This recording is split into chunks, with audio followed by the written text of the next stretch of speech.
O direito à vida é uma garantia fundamental assegurada na Constituição Federal. A legislação brasileira permite, em casos excepcionais, que a vítima, em situações de risco à própria integridade física, possa se defender. Isso caracteriza a chamada legítima defesa. E é justamente para falar sobre esse assunto, legítima defesa, que nós convidamos o advogado Kleber Lopes, que está aqui no estúdio hoje. Boa tarde, doutor. Boa tarde. Em quais situações a gente pode considerar que houve aí uma legítima defesa? Bom, o Código Penal estabelece no artigo 25 exatamente o que configura legítima defesa. Diz a lei que está em legítima defesa aquela pessoa que usa moderadamente dos meios necessários para repelir uma agressão atual ou iminente. Então, é preciso que haja a conjugação dessas circunstâncias que a lei estabelece para que se reconheça a legítima defesa. Nós tivemos um caso recente aí, nesta semana, da apresentadora Ana Hickman. Ela estava num hotel, uma pessoa invadiu, um fã invadiu, rendeu o cunhado dela, invadiu o quarto, atirou contra a assessora e, posteriormente, o cunhado atirou contra o agressor. Se for confirmada a situação de legítima defesa, esse seria um caso? Esse é um exemplo muito eloquente, né, de uma legítima defesa. Veja, a vítima é quem estava armada, o cunhado não estava armado, ou seja, então há uma perfeita moderação, ou seja, um uso moderado do que ele tinha à sua disposição. Ele entrou em luta corporal com a própria vítima, tomou a arma da vítima e acabou atingindo a vítima, quer dizer, é um exemplo que eu posso dizer que configura um exemplo clássico de legítima defesa. Obviamente que a investigação pode revelar outros dados que venham a negar a existência da legítima defesa, mas no plano inicial, eu penso que estamos diante de um caso clássico de legítima defesa. É feita uma perícia aí para identificar tudo isso, né, doutor? Claro. Doutor, por exemplo, se uma pessoa está se sentindo ameaçada num caso, por exemplo, a pessoa está tirando alguma coisa do bolso ou do paletó, ela acha que é uma arma, ela também está armada e para se defender daquela ameaça que ela acha que porventura pode sofrer, ela atira contra a pessoa. Isso é legítima defesa? Isso o direito chama de legítima defesa putativa.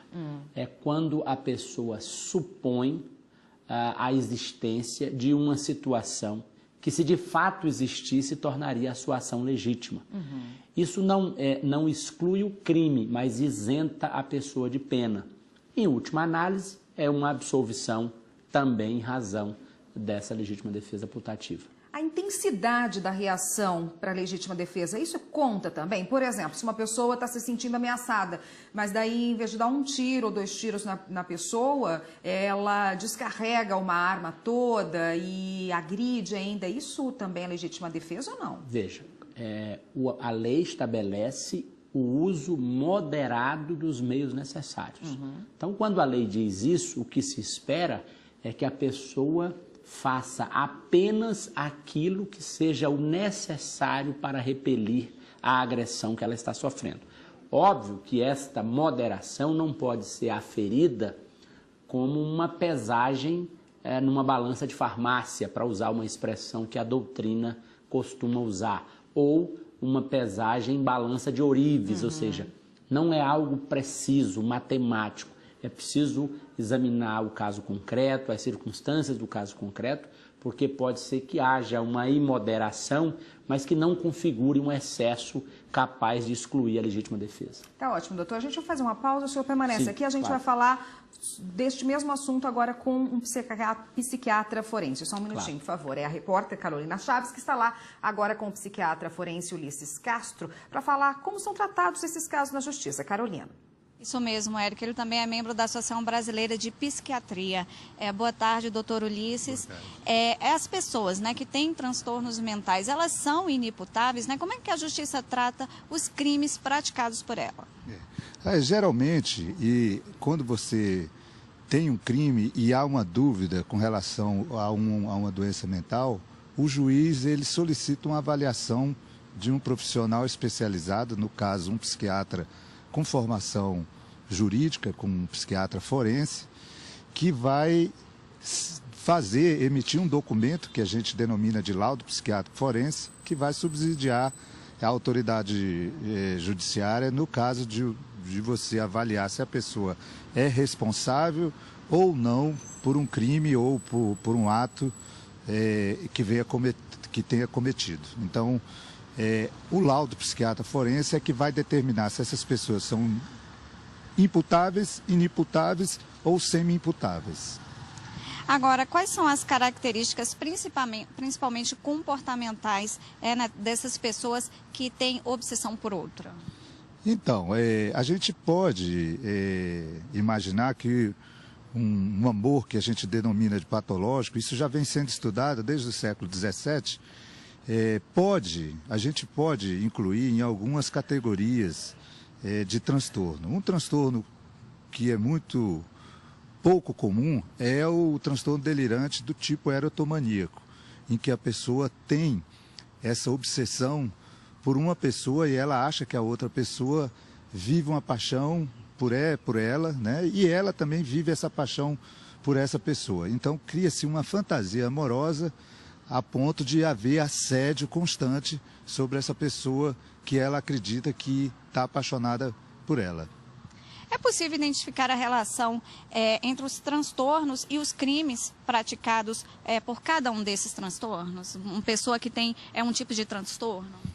Na nossa avaliação psiquiátrica forense, a gente costuma dizer que as avaliações elas têm caráter retrospectivo, transversal e prospectivo. Significa o seguinte: o juiz quer saber e te faz uma pergunta em forma de quesito se durante o ato do delito a pessoa era capaz de entender o que ela estava fazendo, né? Ela tinha conhecimento, tinha discernimento sobre o ato.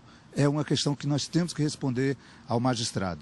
E uma outra questão é se a pessoa se determinava, se ela conseguia conter a vontade, né? Dependendo do quadro, se for uma doença mental, uma perturbação da saúde mental, um retardo mental, um retardo do desenvolvimento mental, essa pessoa vai ser imputável, semi-imputável ou inimputável. Se for um doente mental, vai ser inimputável, porque não tinha a capacidade de entender e nem de se determinar durante o ato delituoso.